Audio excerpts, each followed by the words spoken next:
back again, and this time I brought Paul back. Paul, welcome back. This is I think your fourth video that we're doing on this Jerusalem thesis. Am I correct? Yes, that's right. So thank you for having me, thank you for having me, Jay. Listen, Paul, you're going to be saying things that are controversial, and before people jump all over Paul, let me explain what's going on. We have always said that we're not interested in the 9th and 10th century traditions. You've heard me say this ad nauseum, and that I would only bring people on board, people who are willing to actually ask the historical question. The historical questions are, where did this man Muhammad exist? The question, when did he do what he did? Where did the Quran begin? And where was this city called Mecca? We're really looking at the book, the man, and the place. The book being the Quran, the man being Muhammad, and the place being Mecca. Now, Paul's not interested in Mecca. We're not going to talk about Mecca. He may refer to something to do with the Quran, but that's not important. What he's really interested in is this person, Muhammad. And he introduced this, what he calls the Jerusalem thesis, in the previous videos that we did earlier. Now what we're doing is we're now moving into a second stage, and he's going to do a third stage and a fourth stage. I've already brought Joe on board. You saw what Joe did, and he caused a huge furore with his claims concerning the Sadducee element of who Muhammad was. I had Mel before that.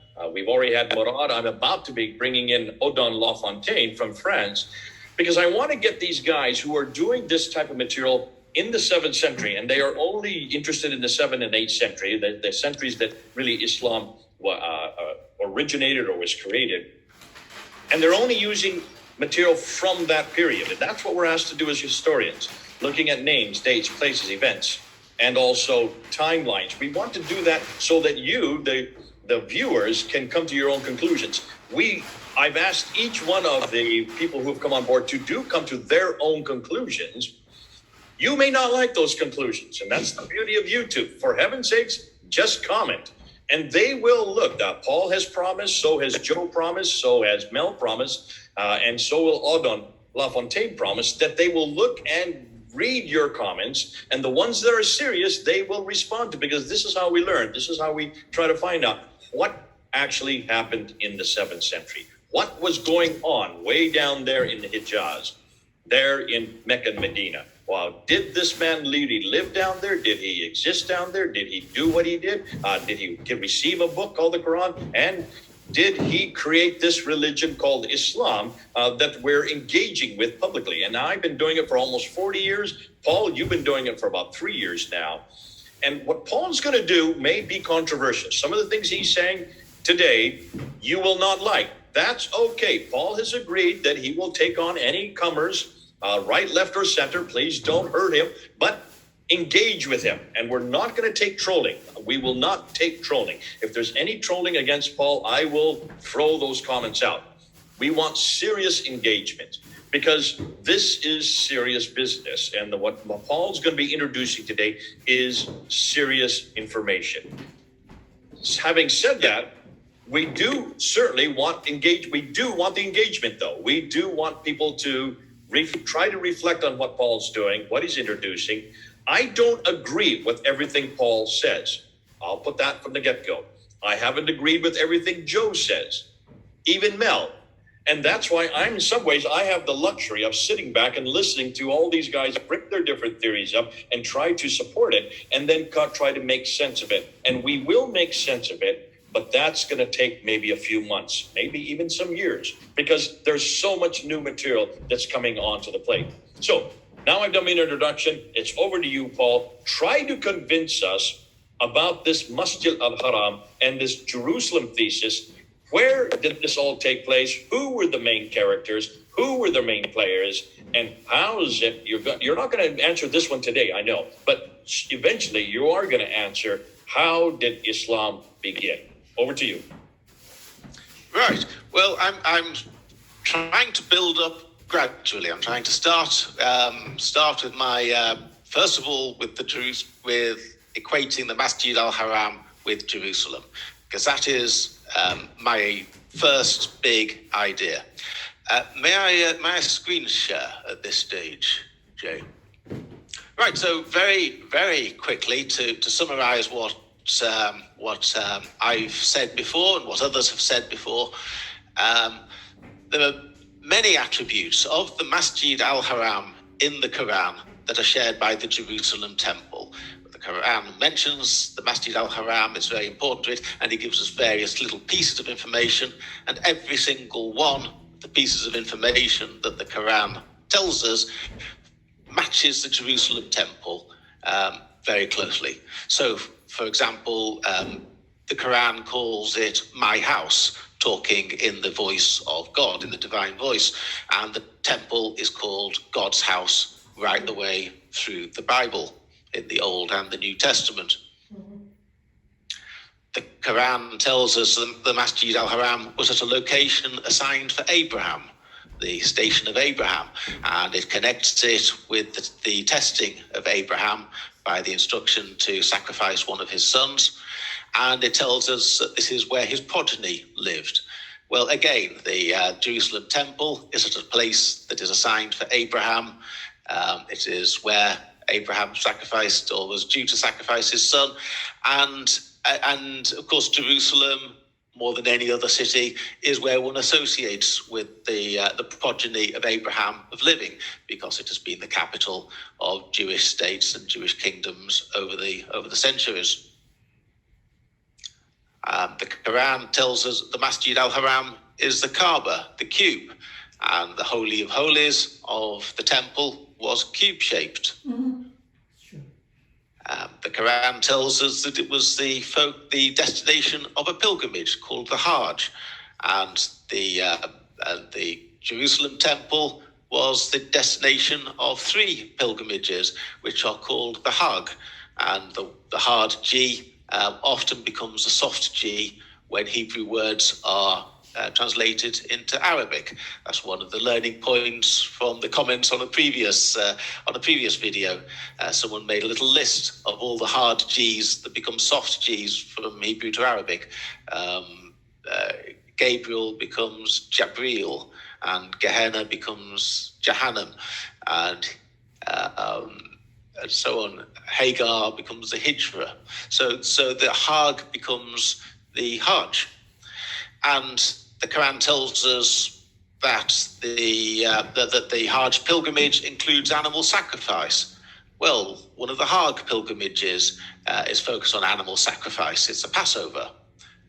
And the Quran tells us that the Hajj involves circumambulation. It doesn't say how many times, but in Islamic tradition, it involves going round a cube 7 times. Well, in the Mishnah, the pilgrims go round the temple 7 times. It mentions head shaving. It says, you will enter the temple with your head shaved. And in Surah 48, this is connected with a vow that the people have made. And the head shaving in the temple, as I demonstrated on the previous video, was part of the Nazarite vow, or part of the Nazarite oath, so that people who take the Nazarite oath, when the oath comes to an end, they shave their hair off. They go to the temple, they shave all their hair off, and then they offer their hair that they've grown during the time of the oath as a promise, as a tribute, as an offering to the temple. So a close association there. The place of Bakar, which is mentioned in the Quran, is symbolic of the pilgrimage route to Jerusalem in Psalm 84. The place named Marwa is very similar to Mount Moriah. It doesn't take any great leap to form the connection that Mount Moriah becomes Marwa in Arabic, and that was, of course, the very place where the Abraham was tested and where the Jerusalem temple was reputedly built. The other island, Safar, it was where Odin Lafontaine gets the credit for spotting this, as far as I'm aware, that Safar is an old name for Mount Scopus, which is a hill next to Mount Moriah. And Josephus, the first century Jewish historian, tells us that it was on Mount Safar that Jerusalem was surrendered to Alexander the Great. And this is, I would say, a story that is indirectly referred to in the Quran's story of Dhul Qarnayn, who, of course, is modelled on Alexander the Great. And finally, the Quran talks about going between Safa and Marwa. And if you went between Mount Moriah and Mount Scopus, where do you go across? The answer is the valley between them was traditionally the valley of Jehoshaphat, which is the valley of God's judgment, the place where God will gather all the nations of the earth together for judgment, which is the scene that the Quran itself tells on very many occasions. So I don't know how you would count this up. At a minimum, it's a 6, or the maximum, I think it's 9. But there are multiple connections between what the Quran tells us about the Masjid al-Haram and We're up the to 10 Jerusalem now. temple. I'm counting it as 10. So we just started with 6. There will be more to come, but the 10 that you have here will go with this for this episode. Yeah, so that was where we got on to my first video, my first interview. And since then, I've looked at three other points that aren't necessarily the attributes of the Masjid al-Haram, but which pointed are in the Quran, which tells us that the Quran author was thinking about Jerusalem. Jerusalem was on his mind. Firstly, the Quran and Islamic tradition accepts that Jerusalem and the environment of Jerusalem is the eschatological landscape. It is where the end day will be played out. And one can tell this because the Quran mentions Jahannam 77 times, which is a version or an Arabic word originating from Gehenna. This is the valley where the wicked will be destroyed. And it intersects with the valley of Jehoshaphat. So it's not a coincidence here. The Quran is using the Jerusalem landscape to talk about the judgment at the end of days, exactly as Jesus talked about the sinners being thrown like darnel onto the fiery furnace of Gehenna, and just as Old Testament prophets had talked about Gehenna as well, that the Quran uses the same word and the same landscape. Secondly, Jerusalem had been the scene of God destroying an army with elephants, which is the story that the Quran tells in Surah 105. In the book of Maccabees, I explained that the Seleucid king Nicanor had besieged Jerusalem with elephants, and I think this is an allusion that the Quran is making when it talks about the companions of the elephant being destroyed by God. And thirdly, the very name Muhammad is a biblical epithet for the destroyed Jerusalem temple. It appears in the book of Ezekiel, where Ezekiel's wife is compared with the temple. His dead wife, he's told not to mourn because she will be resurrected, and not to mourn the loss of the temple because that will be rebuilt.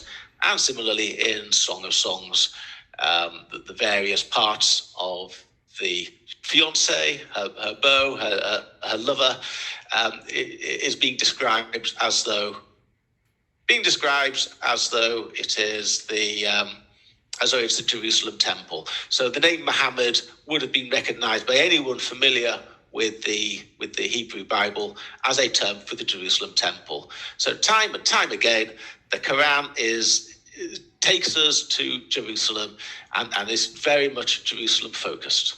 That's as far as I have got to. Yeah. Good. Now you're going to introduce some new material. You've done a great job of giving us a review of all the videos you've done up to this point.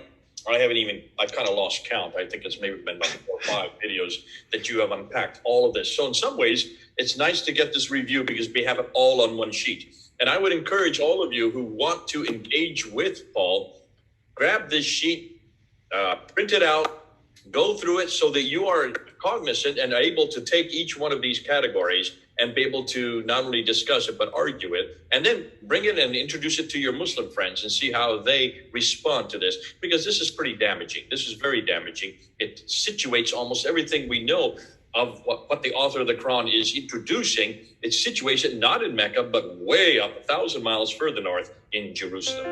Now,